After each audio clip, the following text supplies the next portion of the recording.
The location of the seat of the Antichrist is also revealed. In the beginning of Revelation chapter 13, John says, "And I stood upon the sand of the sea, and saw a beast rise up out of the sea, having 7 heads and 10 horns, and upon his horns 10 crowns, and upon his heads the name of blasphemy." This blasphemous beast is described as having 7 heads, and once again using the Bible to define its own symbols as to avoid all human speculation, we may observe that the Bible defines this symbol for us 4 chapters later in Revelation chapter 17 and verse 9. "And here's the mind which hath wisdom. The 7 heads are 7 mountains on which the woman sitteth." Simply put, the Bible teaches that the symbol of these 7 heads are to be understood to refer to 7 mountains, showing us this Antichrist power will sit or reside in an area of 7 mountains or 7 hills. The Bible also reveals that the Antichrist will be a church and state power. In Revelation chapter 17 verse 3, the Bible says, "So he carried me away in the Spirit into the wilderness, and I saw a woman sit upon a scarlet-colored beast full of names of blasphemy, having 7 heads and 10 horns." Now, this woman that is sitting on a beast with 7 heads and 10 horns is the same beast we just saw in the beginning of chapter 13, as we read of that beast that it also was seen having 7 heads and 10 horns. So let's allow the Bible to define its own symbols for the beast and this woman. Concerning the definition for a beast, we read in Daniel chapter 7 and verse 23, "The 4th beast shall be the 4th kingdom upon earth." So here we see that a beast is a symbol for a kingdom or a nation. Now, with regard to the woman, we read in Jeremiah 6:2, "I have likened the daughter of Zion to a comely and delicate woman." So God had chosen to liken or symbolically represent the daughter of Zion as a woman. Who is Zion? God said through Isaiah, "Say unto Zion, thou art my people." Since, in a prophetic sense, the Bible employs a woman as a symbol of Zion, and Zion represents God's people, we can conclude that in the prophecies of the Bible, a woman represents God's people, which are those that keep the commandments of God and the faith of Jesus. But this woman is not just any woman, she is specifically a virgin woman. We see this in 2 Corinthians 11:2.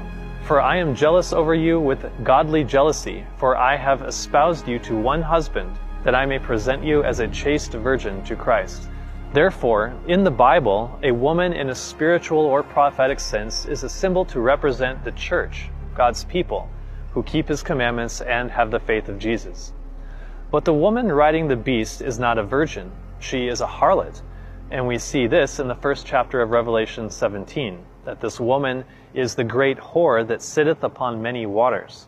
So far from being a chaste virgin, this woman is a whore, meaning it is an apostate church, one that does not keep God's commandments.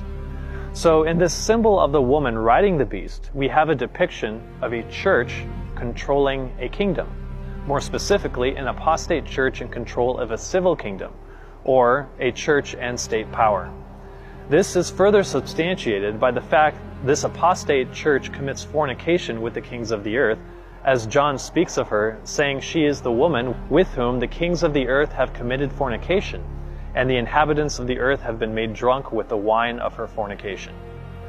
So this symbol of the woman riding the beast in Revelation 13 represents the Antichrist power and union of an apostate church and state power. Now, regarding this woman that represents an apostate church that resides on 7 hills, John adds in chapter 17 and verse 4, "And the woman was arrayed in purple and scarlet color." Therefore, quite simply put, the Bible is telling us this apostate church will adorn or clothe itself in purple and scarlet colors. Are you aware of any church that adorns itself in purple and scarlet colors? But perhaps more importantly, this Antichrist power will attempt to change God's law.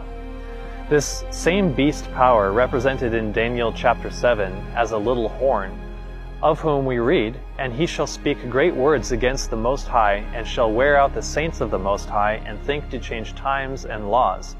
And they shall be given into his hand until a time and times and the dividing of time." So Daniel tells us the little horn shall speak great words against the Most High, as does the beast that speaks great things in Revelation 13:5. But in addition to this, the Bible here reveals the Antichrist power will think to change times and laws. And these are not the laws of men merely, for men add and change laws all the time. Here, the Antichrist will think to change the times and laws of God. In no other blasphemous way could the Antichrist claim the prerogatives of God than by claiming to change a law that God himself had instituted and written with his own divine hand. God says concerning his laws, "My covenant will I not break, nor alter the thing that has gone out of my lips." What is the covenant that he promised not to alter? In Deuteronomy chapter 4 and verse 13, the Bible says, "And he declared unto you his covenant, which he commanded you to perform, even 10 commandments, and wrote them upon 2 tables of stone." The covenant is the 10 commandments, and God promised, "My covenant will I not break, nor alter the thing that has gone out of my lips." If anyone presumes to tell you that God has ever changed his law, we may know that that is a doctrine of devils and the spirit of Antichrist, who will think to change times and laws. The next characteristic of the Antichrist is one that pertains to time. When we go back to Revelation 13 and look at the Antichrist beast power, we saw the Bible foretold, "And there was given unto him a mouth speaking great things and blasphemies, and power was given unto him to continue 42 months. Power was given to the Antichrist for a period of 42 months. What was the power given to the Antichrist to do? In verse 7 we see, "And it was given unto him to make war with the saints, and to overcome them, and power was given him over all kindreds and tongues and nations." This period of the Antichrist's reign and power to make war with the saints and to overcome them and persecute them would last 42 months. This is the same time period mentioned in Daniel chapter 7 concerning the little horn. "And he shall speak great words against the Most High, and shall wear out the saints of the Most High, and think to change times and laws." And now notice, Daniel says the little horn power shall wear out the saints of the Most High. This is the same idea. The little horn will persecute the saints and overcome them. Then Daniel writes how long this reign of persecution against Christians will last, and says, "And they shall be given into his hand until a time and times and the dividing of time." In the Jewish tradition, a time is referred to as a year, or a complete cycle of the seasons. If a time is a year, and times is 2 years, and the dividing of time is a half a year, that means this period of 3.5 years, which in months would be 42 months exactly. Now, if we take 42 months and divide it into days, with each biblical month being a period of 30 days, then a period of 42 months would be equivalent of 1,260 days. And with that in mind, let's consider Revelation 12:6. "And the woman fled into the wilderness, where she hath a place prepared of God, that they should feed her there 1,260 days." So let's put this together. The Antichrist, represented in Daniel as the little horn, and in the book of Revelation as the first beast in chapter 13, both have power to persecute the saints for 1,260 days, or 42 months, or 3.5 years, which are all the same amount of time, just in different measurements. And in this verse, the virgin woman dressed in white, which we saw represents God's people, is depicted as fleeing into the wilderness for 1,260 days. Why? Because the Antichrist power has been given power